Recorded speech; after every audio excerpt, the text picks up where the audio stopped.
स्वागत है दोस्तों आपका हमारे यूट्यूब चैनल पे।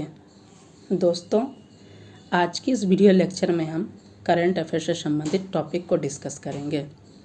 इस वीडियो लेक्चर में हम हाल ही में आयोजित 10वीं memory of the world committee for Asia and the Pacific की आम बैठक का आयोजन किया गया है, उसके बारे में डिटेल्स में डिस्कस करेंगे। दोस्तों, इस वीडियो लेक्चर में हम इस टॉपिक को अंतर्गत निम्नलिखित पॉइंट को कवर करेंगे। सबसे पहले जानेंगे कि यह टॉपिक चर्चा में क्यों है। दूसरा जानेंगे इसका आयोजन कहाँ पे किया गया। तीसरा, इस टॉपिक की उपलब्धियाँ क्या रही और साथ ही भारत के लिए इसकी क्या उपलब्धियाँ रही। तो चलिए वीडियो लेक्चर स्टार्ट करते हैं। सबसे पहला पॉइंट है कि यह चर्चा में क्यों है। तो बताया जा रहा है कि 10वीं memory of the world committee for Asia and the Pacific की 10वीं आम बैठक में 20 वस्तुओं को, इस पॉइंट को आप याद रखिएगा, 20 वस्तुओं को यूनेस्को के memory of the world Asia Pacific regional register में शामिल किया गया है। तो आपसे यहीं प्रीलिम्स में तो यहीं से प्रश्न पूछा जा सकता है कि यूनेस्को के memory of the world Asia Pacific regional register में कितनी वस्तुओं को शामिल किया गया है। तो इसका आंसर होगा 20। अब देख लेते हैं कि इसका आयोजन कहाँ पे किया गया है। दोस्तों, यह वीडियो लेक्चर आगामी जितने भी एग्ज़ाम्स होने वाले हैं उन सभी एग्ज़ाम के लिए दृष्टिकोण से इम्पॉर्टेंट हो जाता है, चाहे वो बीपीएससी हो, बीपीएससी शिक्षक भर्ती हो, बीआरएसआई हो, रेलवे हो, अन्य जितने भी एग्ज़ाम्स होने वाले हैं उन सभी के लिए ये इम्पॉर्टेंट हो जाता है। अब देख लेते हैं कि इसका आयोजन कहाँ पे किया गया। तो इसका आयोजन मंगोलिया के उलान बाटर में 6 से 10 मई के मध्य किया गया है। तो आपसे ये भी पूछा जा सकता है कि 10वीं memory of the world committee for Asia Pacific का 10वीं बैठक का आयोजन कहाँ पे किया गया है। तो उलान बाटर मंगोलिया में है, 6 से 10 मई को किया गया है। इसके आयोजक कौन है। तो इसे यूनेस्को के द्वारा आयोजित किया जाता है और जिस देश में इसका आयोजन किया जाता है वहाँ का संस्कृति मंत्रालय इसमें इन्वॉल्व होता है।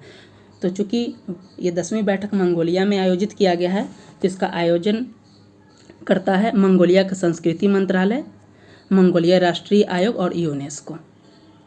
नेक्स्ट पॉइंट देख लेते हैं कि इस बैठक में 40 पर्यवेक्षक और नामांकित व्यक्तियों के साथ सदस्य राज्यों के 38 प्रतिनिधियों ने भाग लिया। नेक्स्ट अब इसकी उपलब्धियां का देख लेते हैं कि इसकी उपलब्धियां क्या रही। ये बहुत ही इंपॉर्टेंट है और एग्जाम के दृष्टिकोण से बहुत ही वीवीआई यहाँ से प्रश्न ज़रूर देखने को मिलेंगे।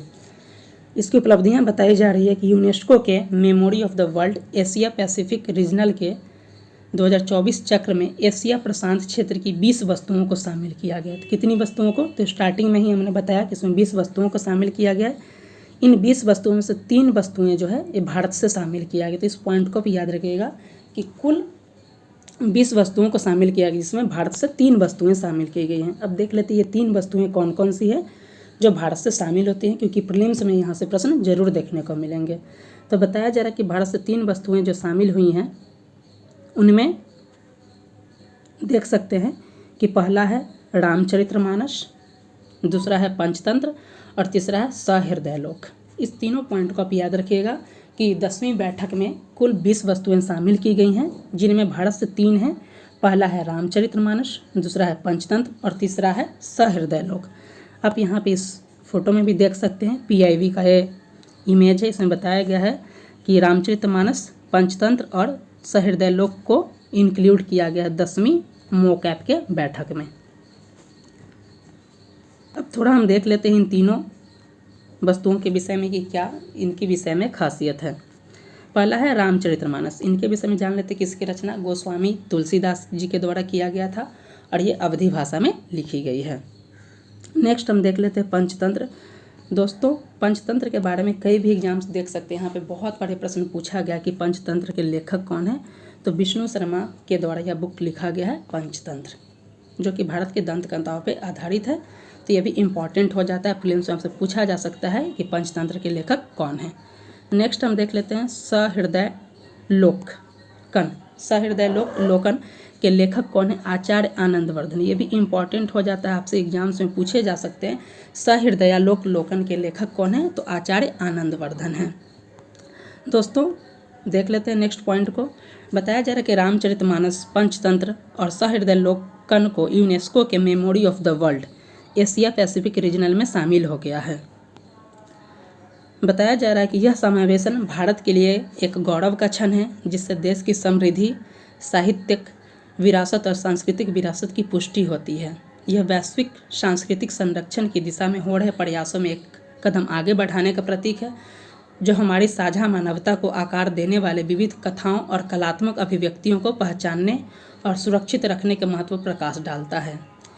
इन साहित्यिक उत्कृष्ट कृतियों को सम्मान करके समाज न केवल उनके रचनाकारों की रचनात्मक प्रतिभा में श्रद्धांजलि देता है, बल्कि यह भी सुनिश्चित करता है कि उनका गहन ज्ञान और कालातीत शिक्षाएं भावी पीढ़ियों को प्रेरित करती रहे और उनकी जानकारियाँ बढ़ती रहें।